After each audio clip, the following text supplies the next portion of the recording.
அது ஒரு முக்கியமான கேள்வி சார். எனக்கு அந்த நோக்கங்களில் ஒன்று எஸ்சிஓவோட ஷாங்காய் கோஆபரேஷன் ஆர்கனைசேஷன், ஷாங்காய் ஒத்துழைப்பு அமைப்பு, அந்த அந்த அமைப்போட நோக்கங்கள்ல ஒண்ணு மல்டிபோலார் வேர்ல்டு அப்படின்னு சொல்றாங்க. அதிகாரம் ஏதாவது ஒரு நாட்டின் கீழே கையில குவிஞ்சு விடக்கூடாது, பல அதிகாரங்கள் கொண்ட ஒரு உலகமாக இது இருக்கணும் அப்படிங்கிறது அந்த அமைப்புடைய நோக்கம் அப்படின்னு சொல்றாங்க. அப்படின்னு சொல்றாங்க.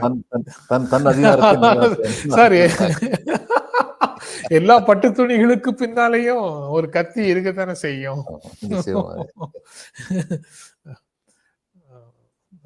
அவங்க சொல்றாங்க அதுல வெஸ்டர்ன் டாமினேஷனை எதிர்க்கணுங்கிறது அவங்க டிக்ளேர்டு விஷயமாக இருக்கு. அது நேட்டோ, இயு, யூரோப்பியன் யூனியன் இந்த மாதிரி விஷயங்களை எதிர்க்கணும் அப்படிங்கிறது அவங்களுடைய நோக்கத்துல ஒன்றாக இருக்கக்கூடிய நிலைமையில நம்ம அந்த முடிவுகள் எல்லாம் ஏற்றுக்கொண்டு உள்ள போறோமாங்கிற கேள்வி வருது இல்ல சார்? இல்ல, இது அப்படி முடிவுகள் எல்லாம் ஏற்றுக்கொண்டு உள்ள போன மாதிரி எனக்கு தெரியல. நீங்க சரியா கேட்டீங்களே, பிரிக்ஸ் இருக்கும்போது எதுக்கு இதுக்கு போகணும் அப்படின்னு சொல்லி.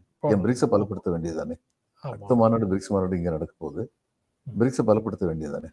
அப்படி இருக்கும்போது அவங்க இந்த ஷாங்காய் கார்பரேஷனை பத்தி நமக்கு பல சீரியஸான கருத்து வேறுபாடுகள் இருக்கு. ஆமா ஆமா. அதனாலதான் அதாவது என்ன, டிராகனும் யானையும் ஒன்னா சேரணும், நாம போட்டியாளர்கள் இல்ல, நண்பர்கள் தான் அப்படி இப்படின்னு நிறைய சொல்றாங்களே. எல்லையில அமைதி, உலகத்துல நிலைத்த தன்மை இருக்கணும், உலக ஒழுங்குல ஒரு நிலைத்த தன்மை இருக்கணும், 100 ஆண்டுகளுக்கு ஒரு முறை ஈக்குவேஷன்ஸ் மாறிட்டு இருக்குது உலக அரசியல்ல அப்படின்னு ஜி ஜின்பிங் நிறைய பேசுறாரு.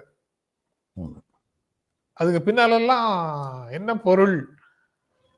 அதுக்கு பின்னாடி என்ன பொருள்னா, நம்முடைய பிரதம மந்திரி ஆன உடனே பார்லிமெண்ட்டுடைய வாசல் படியில் தொட்டு கும்பிட்டு இது நம்முடைய கோயில் அப்படின்னு சொல்லிட்டு உள்ள போனாரு. அதுக்கப்புறம் பார்லிமெண்ட் நடக்கும்போதெல்லாம் வெளிநாட்டுக்கு போயிடுறாரு இல்லையா. பேச்சு ஒன்று செய்கை ஒன்றா இருக்குல்ல, அது மாதிரி தான் அவர் பேச்சும் செய்கையும் வேற வேற மாதிரி இருக்கும். நம்ம எச்சரிக்கையா இருக்கணும்.